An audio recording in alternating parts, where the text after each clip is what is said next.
customers. All have the same customers. You were one of the young ones. You looked at me like, Who are you? who are you? I just heard free lunch. I'm actually a college student. Are you a dinosaur? You've been around so daggone long. You're a dinosaur now? No.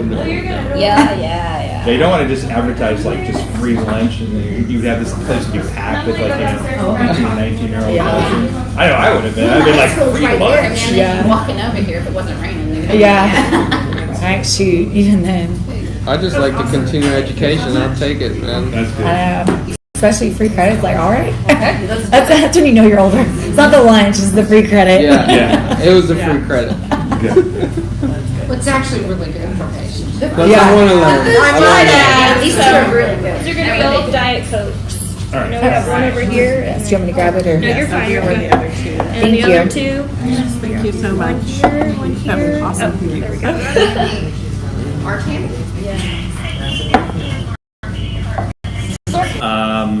If you haven't had a chance to do so, if you go to our Facebook page and give us a like, we're going to get you entered in a raffle for this mug.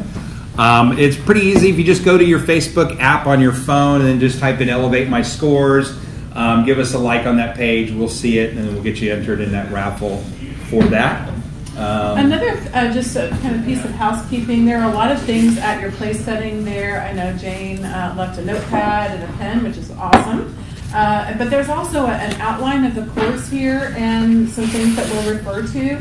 So it's a good place to take notes.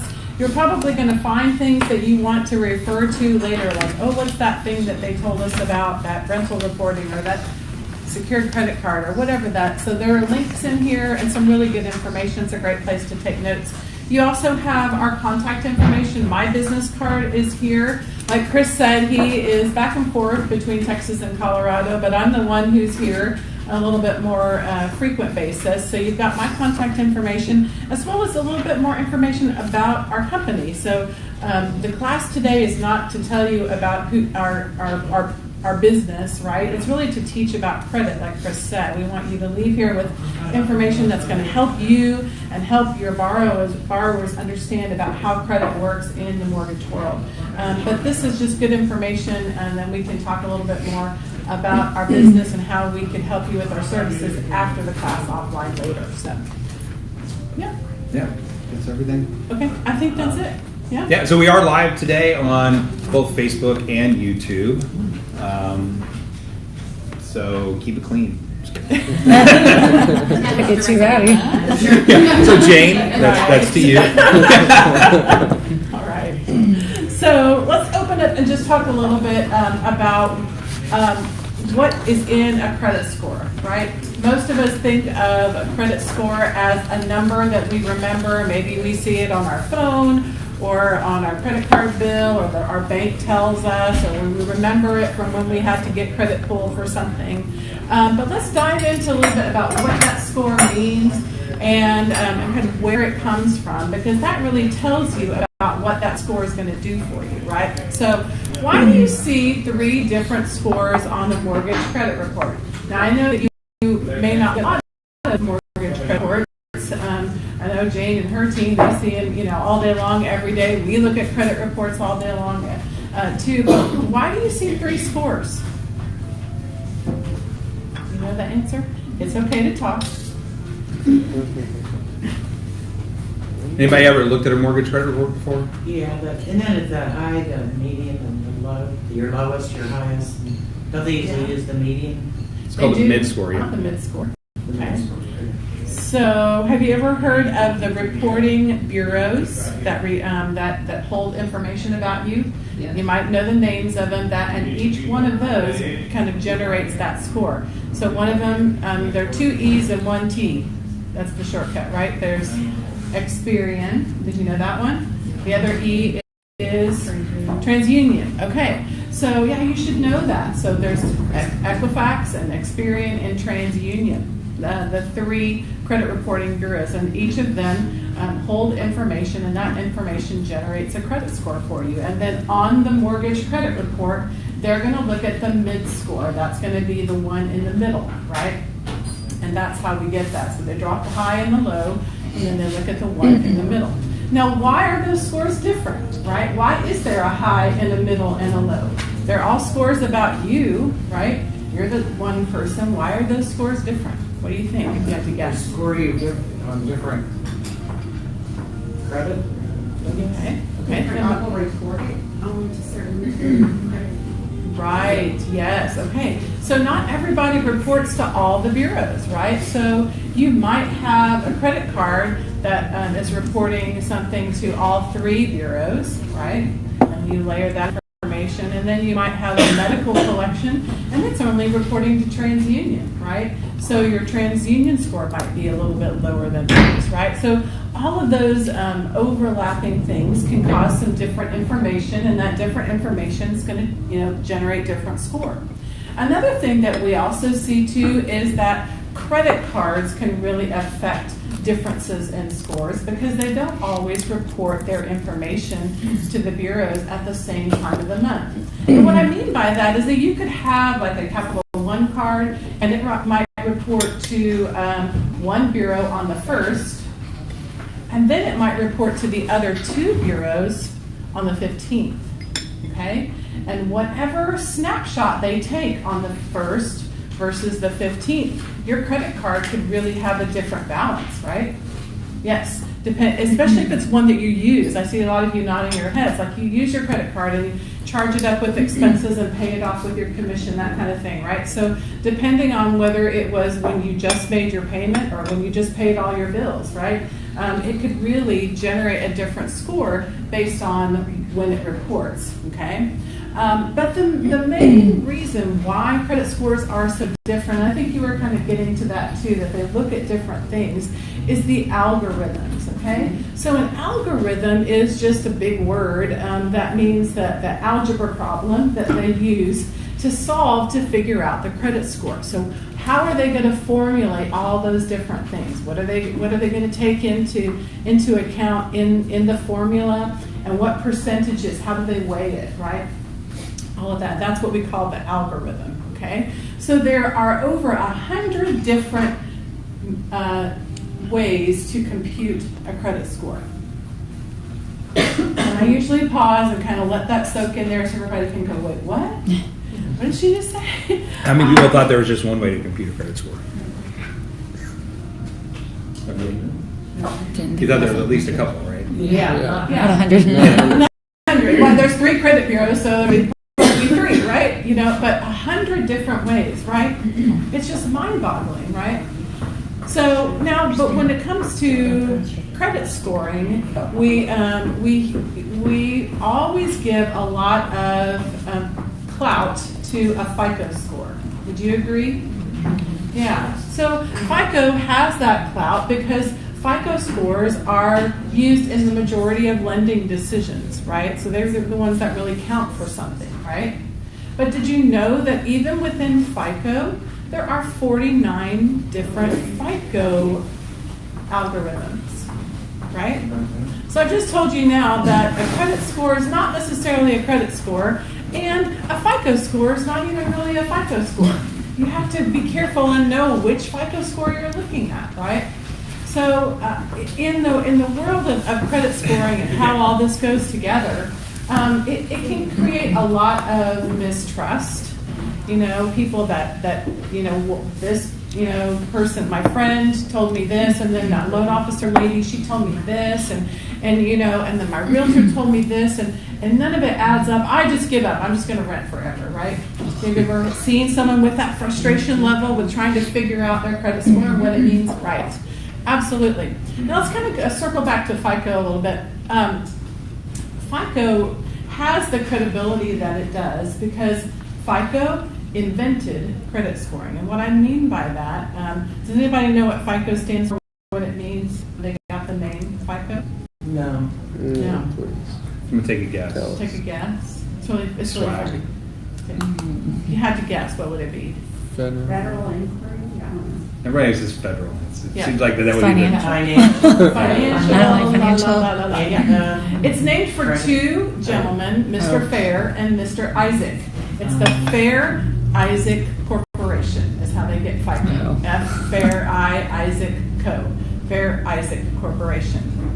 And it was named for the guys that, kind of figured out this way to come up with a number to tell about your ability to borrow money and pay it back. Okay, and so they wanted to simplify that lending decision process by giving a numerical value to your ability to borrow money and pay it back. So they looked at all these different factors and kind of came up with this way of deriving what they call a credit score. Okay. And then they became, the Fair Isaac Corporation, right, which has now really branded that and uses that, in the industries, right? Now, FICO did not, credit scoring didn't actually come to mortgage lending until the 80s. So although they had developed a credit score and it was getting out there, but it took until the 80s until it became something that was utilized in mortgages.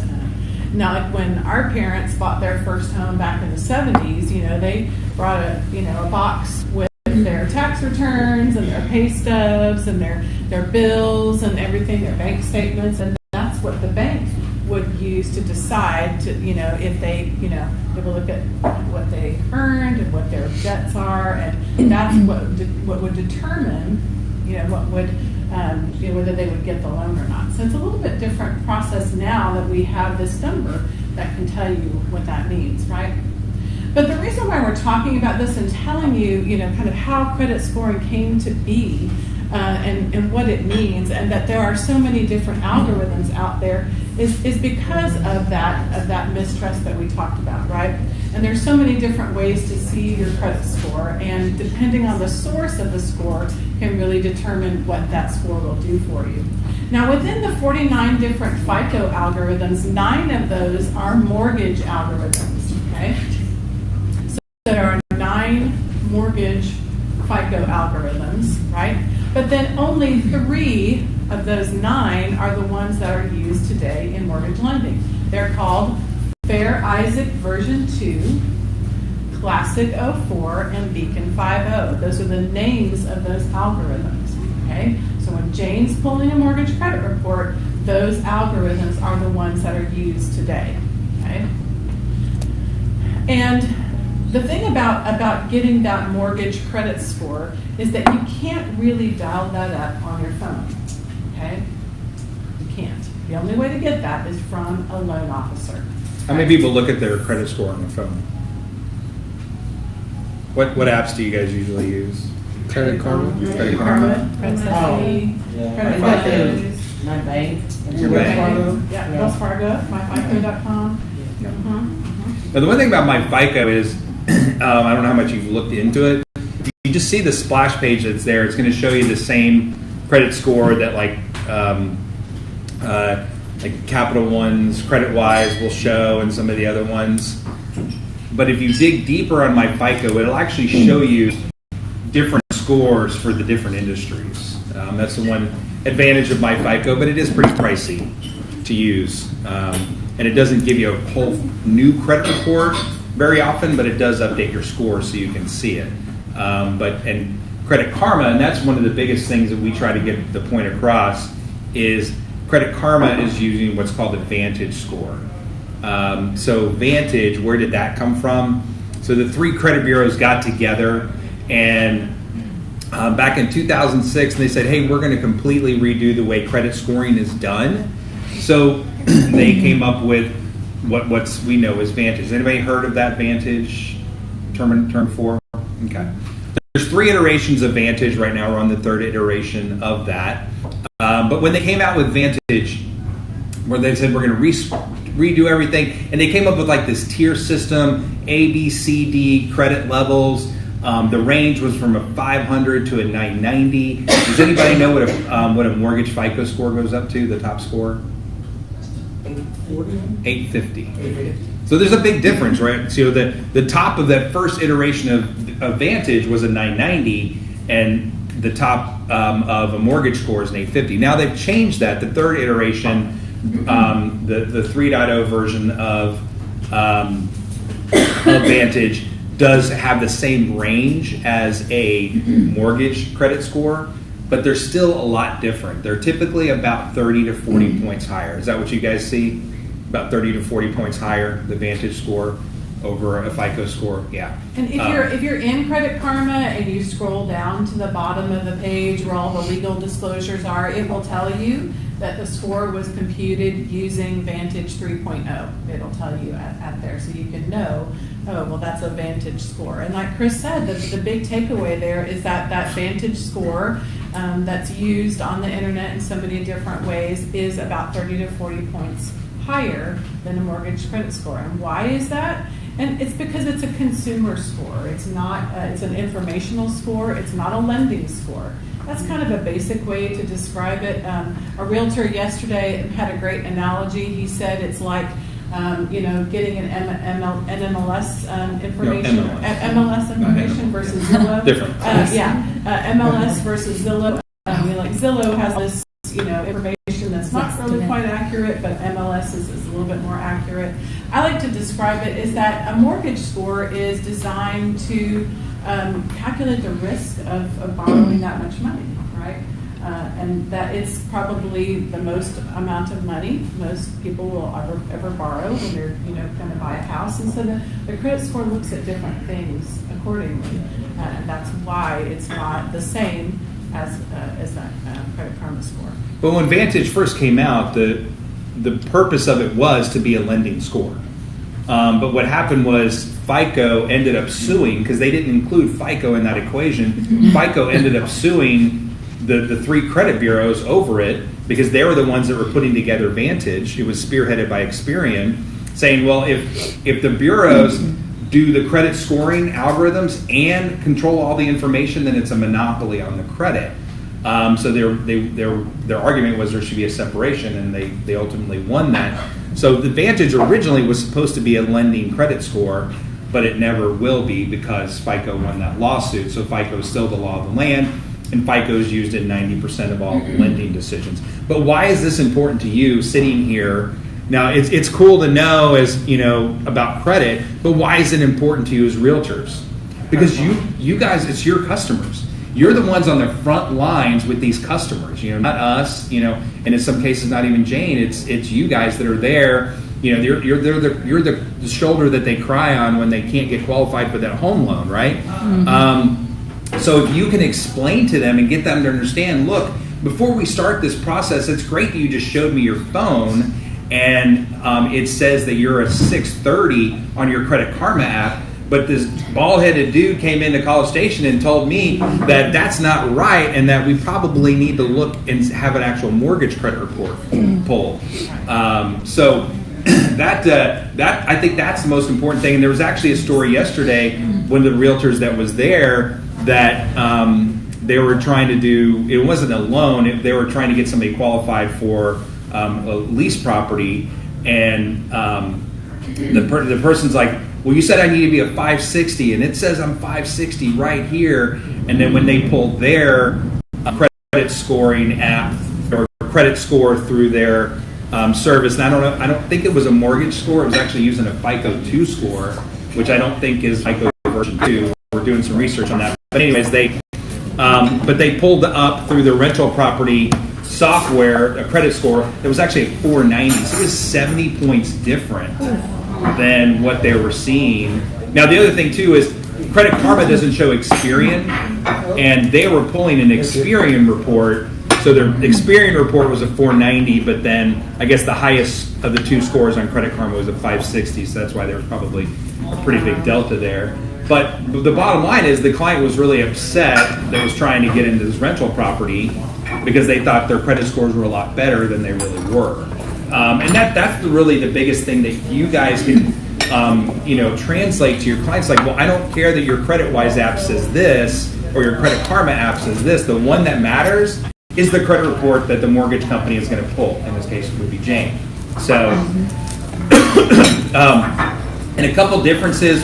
When you see the different apps that are out there, Credit Karma uses Vantage, but like CreditWise and a lot of the credit card apps, they may say FICO on there.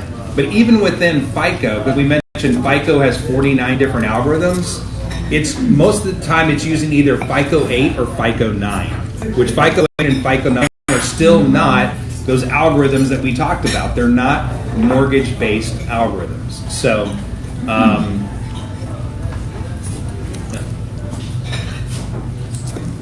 so that's the biggest. I think the biggest takeaway, and if you can, get that across to your clients.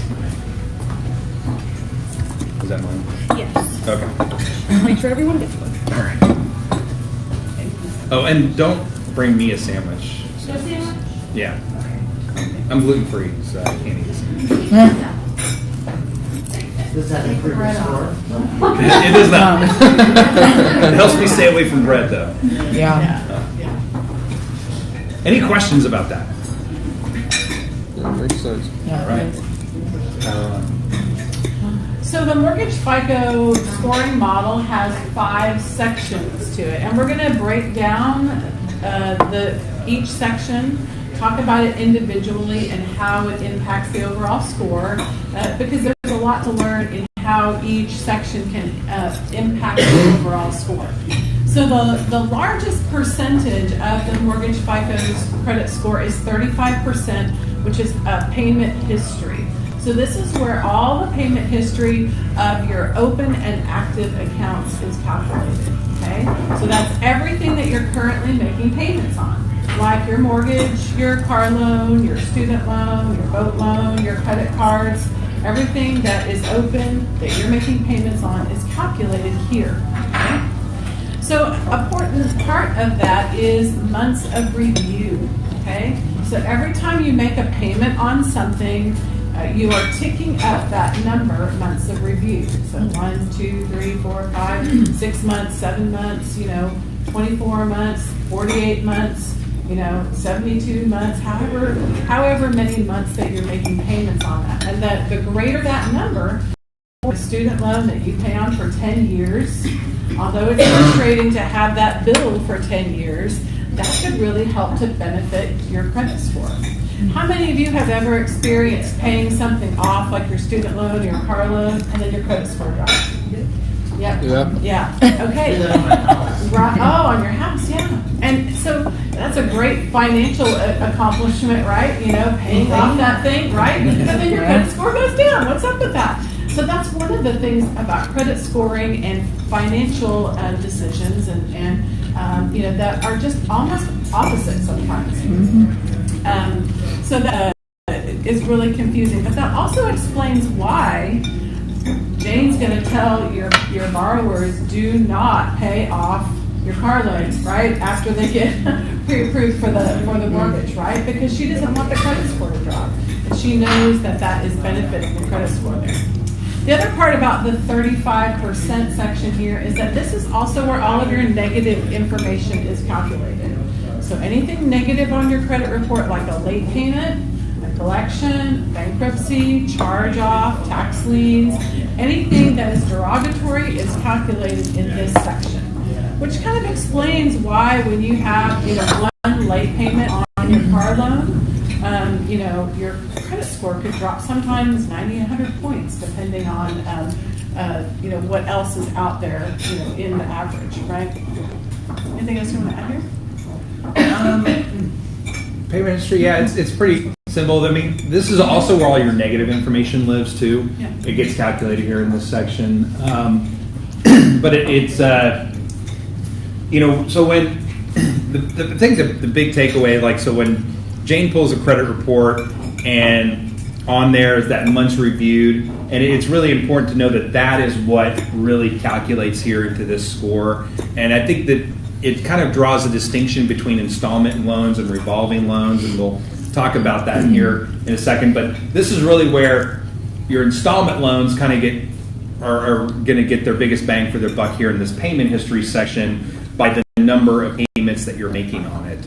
So the further along you are, like say in a mortgage loan, it's going to get calculated this way, and it really inflates this section and gives you lots of points. And to that point, if you have a credit card that you only use every now and then, you may not have a month of review every month, right? It might be kind of infrequent.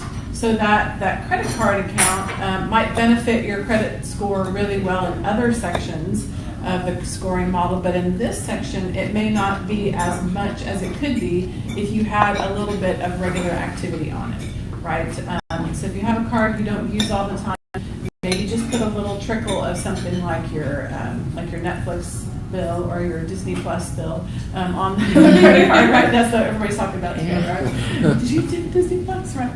And then just pay it off, right? So keep a little bit of some activity on some of those credit cards that you don't use a lot. Okay, I'll let Chris talk about this next section. So this next section is amounts owed. This is going to be your revolving account. So when we say revolving, do you guys know what we mean? What's a revolving? Credit card, correct, yeah. So why do they call it revolving? It's like a revolving door. You have $1,000. Yeah, pay it out, charge it up. Pay it out, charge it up. Depending on how much you shop, it may go up and down even more. But yeah, so that's basically what it is. It's a revolving door of your credit. And some people don't even realize this, that if you go and put a $50 tank of gas in your car, you're borrowing $50. That's essentially what you're doing, and you're asked to pay it back. Now, here is utilization is a big word here. So this basically the percentage that you have on the card. So let's say you have $1,000 credit card. You go buy a set of tires for $900. What percentage are you utilizing? 90%. That's right. You're like, wait, it's too early for math.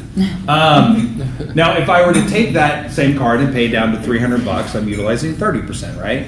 So that's kind of how that works. Now, the higher the utilization percentage, that means that 90%, the less points you earn towards your credit score. The lower the utilization percentage is, the more points you earn towards your credit score. So a lot of people kind of use the term and just trying to be real here in that when you have a credit card that's maxed out or at a high percentage, it's not a negative. What I get people to understand is that the credit card is still positively impacting you, but it's just not as much as it could be. And that's really the way to understand it rather than it's a negative. Because a negative is something that's taking points away. Meaning like you have a collection and late payment, and we'll talk about those later.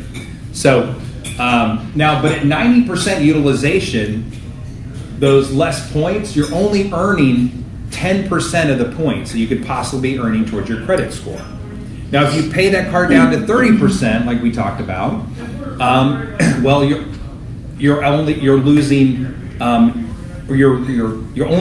10% points, but you're gaining 90% points. So it's earning 90% of its points towards the credit score at that point. Does that make sense? So the more and more you pay it down, the more exponentially it comes back towards your credit score. So basically, the bottom line is keep those percentages low. But it also means that it's kind of an instant impact almost. It's a kind of a few weeks lag, but if you get it paid off, you're going to get those points back. And I'm sure Jane's done this 1,000 times in her career where she tells people like, oh yeah, you're really close, get this card paid down and we'll get you where you need to be. So it's a pretty simple thing. Now there is something that's kind of newer in the mortgage industry, but I don't know if it's really, I've only heard it having like an issue with underwriting, and it's called trended data that's on the credit report, where now the mortgage companies and the underwriters can actually see that, oh, I've had this all maxed out, and then all of a sudden, right before I'm trying to get a loan, it comes down. I've only heard a couple times that it's been questioned, but for the most part, they really doesn't care. You're shaking your head, it's never really impacted a loan or anything. Yeah, I've had a couple loan officers give me feedback that they were like questioning because it was a big amount. Like, well, where did that money come from? Type of thing. Like, how did that get paid off? All this We do have new technology though that runs a deal that catches if they open something new. Oh yeah. And that's new technology because usually everybody goes off, well, that's my last credit report. I can go and open this credit card. That is pretty much not the case anymore. Yeah. It gets ran on everybody, and our underwriters run it. We don't run it. They run it before they send us a clear close. So if somebody opens something, we know it just like that. Yeah. You don't have to wait to see if See if there's an inquiry or whatever. Yeah. Right. Yeah. And that can definitely delay It doesn't even tell us about inquiries. It tells us if it's a new account. Yeah. Yeah. Whether they've opened it and how much was the limit and everything. Yeah. Well, I still remember when I closed on my house, there was an inquiry from Verizon on there, And I had to do an LOE on the Verizon. I'm like, but Verizon doesn't even report. You know, and it was all it was like, we're switching the account over from my name to my wife's name. Since she's a teacher, she gets 10% discount. So that's all it was, and they did an inquiry. We had to do an LOE on it. Most of the cell phone agencies do report. Utility companies don't normally, but most of the cell phones, it'll show it as a hard pull. The hard pulls, yeah. No, I'm talking about, but the account itself, like when we make the monthly payments, it doesn't show up. Yeah. Right. But, Yeah. But yeah, so that's the biggest takeaway here. Now, the one thing I didn't mention was, since this is about revolving, what happens if I put my hand here and take it away? Well, we're only dealing with 70% of the model at that point. So that means for those clients that don't have a credit card, they're only scoring in this part of the model. They're not scoring down here. So we're going to talk more a little bit later on about building credit, but it's just important, since we're here, just for you to understand that this is why it is important to have a credit card, because then you score in the entire model. And when we usually see credit scores in those mid 500s, I can almost, before I take a look at it, I can almost tell that it's probably somebody that's got, some collections and no credit card, and that's and I pretty much know what to do just by hearing a score, and that's pretty standard. And how many people do you run across that say, I just don't believe in credit cards, or I had them and I don't want to have them anymore, right? And so that's a point of coaching and teaching. Get the credit score that you need to get your home loan, you're going to have a credit card. And we can help with some tools and about what are the best ways to go forward, with getting a credit card and getting that activity here as part of the scoring model. So, yeah. This is working sometimes, yes, sometimes no. I don't know why. There you go. No? Really nice guy.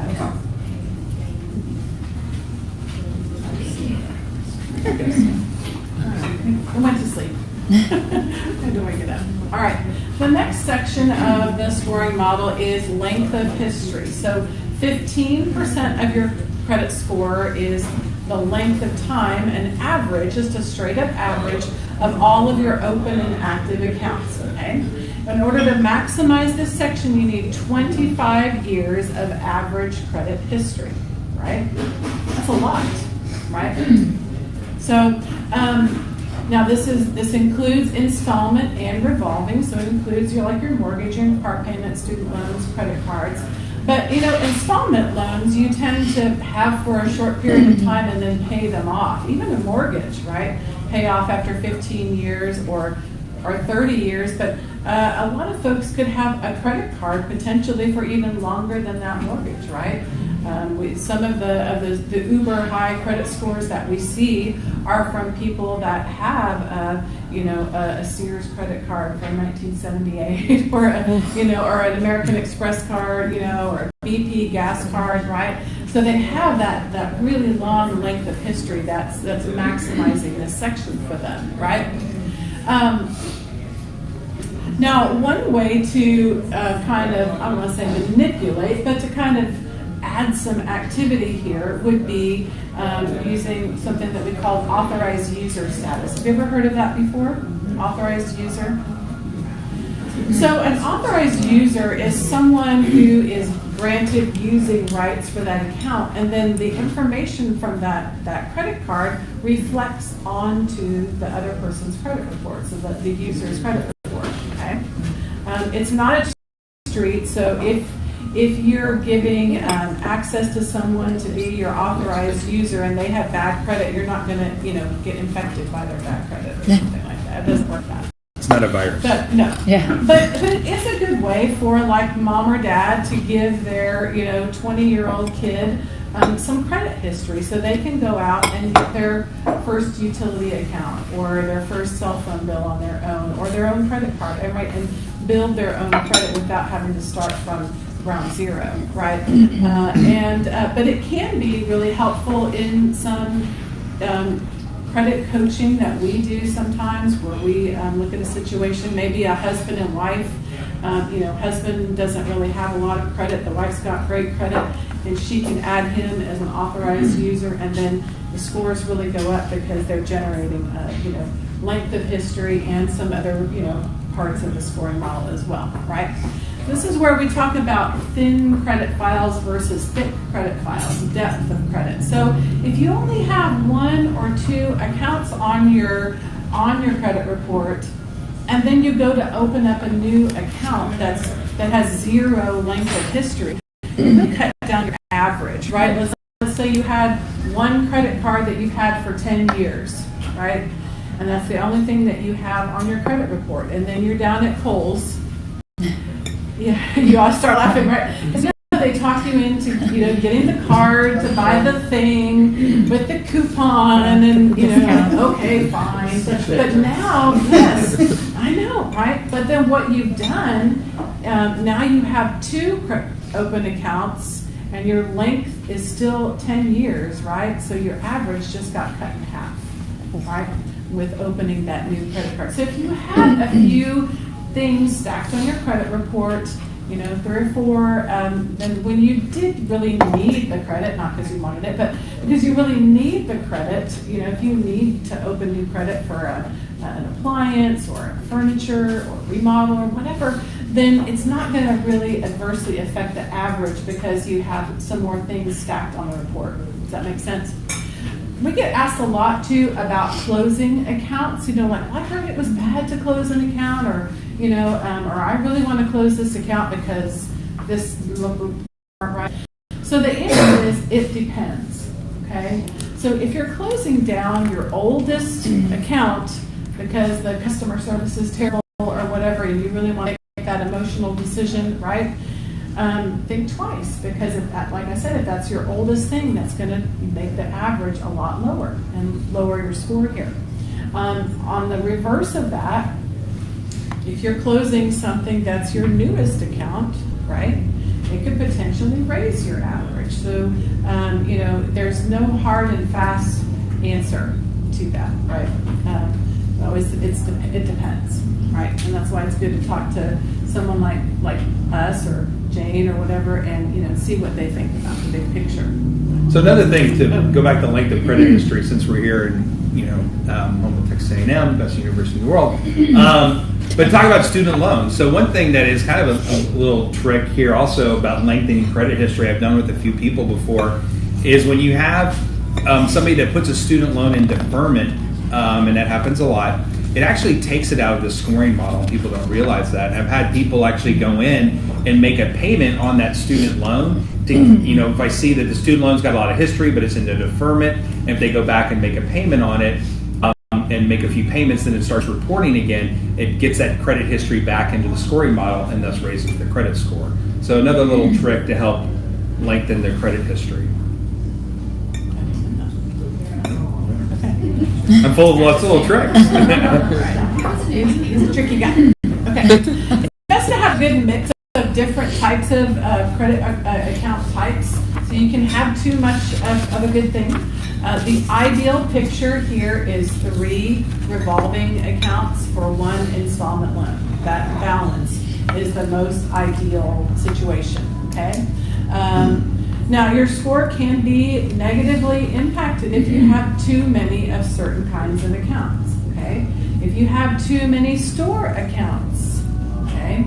And store cards are like Kohl's or Best Buy or Old Navy, right? Walmart, those Target, those kinds of store accounts. If you have too many of those, you will get like a code that comes up on your credit report that says too many open store accounts. In fact, we saw a credit report in our history where a client had 25 open active store accounts. And She lived in Dallas. Yeah. It might have been your client. I don't know. She lived by the Galleria. Yeah, I was like, do you live by the Galleria? And she's like, how's he know? I'm like, I don't know, this crazy cat. She was a shopper, right? Getting all those coupons, right? All those insider deals, right? I like to pick on Dallas. He came from Houston. We're all in the same boat. But from an underwriting perspective, it looked like someone that was just spending a little bit too much and not being in control. So we worked with that client to close some of those accounts, But we did it, in mind of the length of history, right? So we didn't want to close those older ones necessarily, and we're looking just the big picture there, which ones should stay open, but mostly to get that reason code to pop off too. Another thing you can have too many of is too many financial accounts, okay? So a financial account is like a personal loan. And very often when someone has too many, it's not just a one-time thing. It's a cycle, right? They go down and borrow a small amount of money, pay it off in about 4 months or so, and then, oh man, they gotta go do it again. And then, oh man, they gotta go do it again. And so it's a habit, right? Call those payday loans. Yes, payday loans. Well, I was trying not to say that, but that's We do. Right, but they're Float loans are the ones you're trying to float from one paycheck to the Yeah, next. right. And I think they're often marketed as something that could help you, build credit, right? But really, what that looks like in a pattern is someone who can't manage their spending, right? They've got something out of whack between their income, and their outgoing, right? So that's not a good Thank you. thing, right? Awesome. Okay. Anything else here before we talk about new credit? Yeah, new credit, yeah. Okay. So we'll talk about new credit, and then we'll take a quick little break. So new credit, it's 10% of your score, just like the other section. Now, the one unique thing here about this is it's kind of broken down. There's two parts of this section, and it so.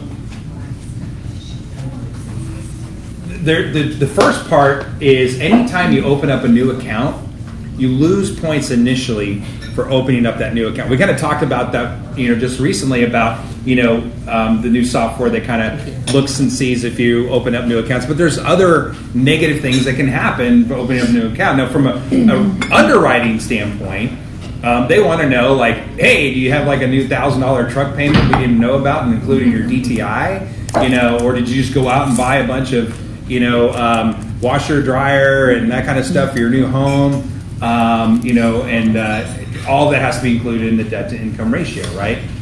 But on a credit standpoint, some of that is kind of calculated in there too, because obviously when you have more payments, it's kind of a higher risk. But the biggest risk of opening up a new account is the default. So the highest rate of default for any loan happens in the first 90 days.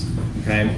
Now this is something that the actual, I think it's HUD that tracks it to see, your default rate as a loan officer. It's that first 90 days. Is it HUD that tracks it? But I know there's a mortgage company down in Houston that actually got closed down because they had a 42% default rate within the first 90 days, which is insane. Oh yeah, FHA loans.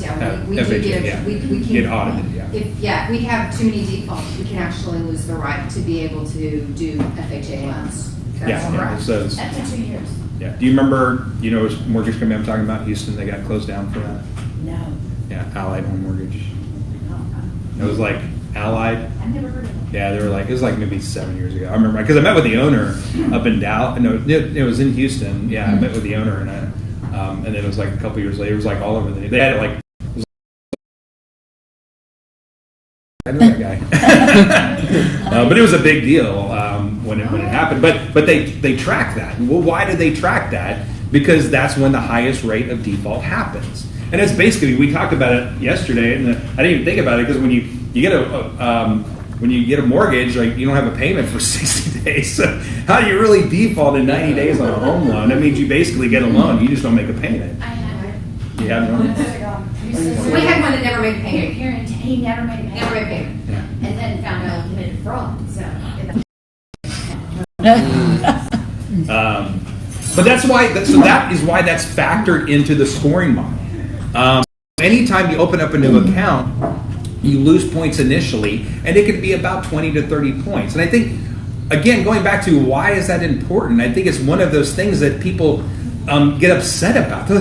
But well, this is why. This is why, because they're calculating into the score that there's a default rate in there. Now, what we do see is those people that have thicker credit files do not see that big of a drop in scores but those people that have thinner credit files or less credit history usually will see more drop in their scores.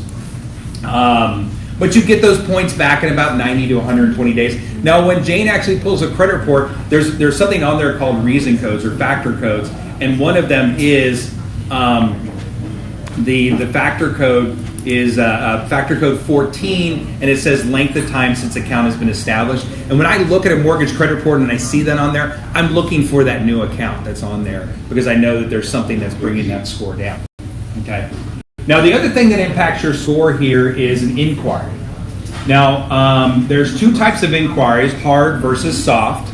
A hard inquiry is any time you apply for money or credit, you're going to that's going to negatively impact your credit score. The other type of an inquiry is a soft inquiry. So this is what's also known as like a review pull. So it's essentially when an entity that maybe you do business with, like a credit card, they're going to review your credit. They're going to pull your credit on a review basis to see if maybe they want to give you a credit line increase, for example. But others are, you have companies that want to see if they want to give you credit, like a credit card offer. Those are all soft pulls. Another type of soft pull would be your credit monitoring. Those are all soft credit pulls. They do not negatively impact your credit score. Okay. Can I say one thing? Yeah. Okay, we were just given, like, this week, the ability to take a quick intake, which means somebody's name, date of birth, social security, their addresses, and I can do a soft pull. We can find out before. Oh, cool. We actually put them in our system. If we have work, I mean, I just did my first one yesterday. I just got it Tuesday, so that's really just cool. something new that we have now. We can offer. That's great. That is really, really cool. I've never heard of that before. So about time, though. I'm sorry. It's about time. Yeah, Just- but we have a kind of like a rocket mortgage platform too, that we push button get mortgage. Ours is called Simple Mortgage. It's the same thing. You go in, you put everything in, you upload all your documentation through there. Everything is done through that, and then it transfers over to our normal loan operating system. Yeah, that's really cool. It's good to know. See, I know I get you up here to speak. Yeah, we have to just kind of let me Ease ease in. into it. She knew. But so the other thing about inquiries, and I'm just kind of want to get your thoughts. What are your thoughts on inquiries? What have you guys heard on inquiries and how they might impact your credit score? It hurts, doesn't it? The more Okay. inquiries. Yep, more Why inquiries. is that? Well, you can technically be a higher risk for so the more times if it shows that you're higher risk, that if the more times that you're looking at your credit, that's kind of why it has negative impact on there. Now, have anybody heard the term shopping windows? Yeah. 30 days. I talk about them all the time because Yeah. it's important in our industry. It is important in your industry, yes. People understand shopping windows. But I think the biggest thing to understand about shopping windows, now, do people think that they're a myth, or do people think they're real? People think they're a myth. People don't know that they're there. People are. I think they don't believe you. Because Yeah. I tell people all the time that when you can mortgage shop within 30 days and it's going to count as one as far as your scores are going, they don't believe me. They think I'm lying to them. Yeah. Just I think to they're get them nervous. to let me pull their credit. Yeah. So, Which is why including that's how pull things go. my old company, who Jane knows really well, that I used to work for, the owners still to this day think that shopping windows are a myth. But I told them, I went around with them, one of their owners who's supposedly a credit genius, but he's not compared to me. Anyways, but I figured this out, and that it was something I knew. I'm like, well, but it says on my FICO's website that there are shopping windows. But there are definitely cases where people go and they shop around for stuff like cars, and they see their scores drop quite a bit. So the story I always tell to illustrate what I discovered about shopping windows, is I had a loan officer come to me and say, hey, Chris, can you tell me, here's 2 credit reports, can you tell me why my client's scores went and bought one car dealership financed by one company, okay? But when I looked at the 2 credit reports, okay, the old one versus the new one had the inquiries on there from buying the car, but didn't even have the new loan on there yet. So I knew it wasn't the loan itself that was bringing the credit down 35 points. So then I looked, and there were 14 inquiries that came from the shopping of the car. Now, the terminology they use in the car industry is shotgunning or blast and cast, where basically they shotgun the information out there to a whole bunch of lenders to get back, what's going to be the best deal. Okay, but they actually insure the guy that hey, there's going to be a shopping window. No worries. Okay. That happened to me. Happened to my you? daughters, when I went and got her car just a while back. And I told them when I went in, I said, I'm going to use Toyota financing because I can provide a Toyota. Already had credit with them. And it did. It dropped my score about 35 points. I kept getting letter after letter. They were sending it here, sending it there. Yeah. It really made me mad because I'm like, Yeah. I already told you. I had already talked to Toyota and they said, that's fine, go Yeah. on in and let them know. And, yeah. And they still They ran still it. just send it. Yeah, because, and that's the thing, because I actually spent 4 years in the car industry on the software side.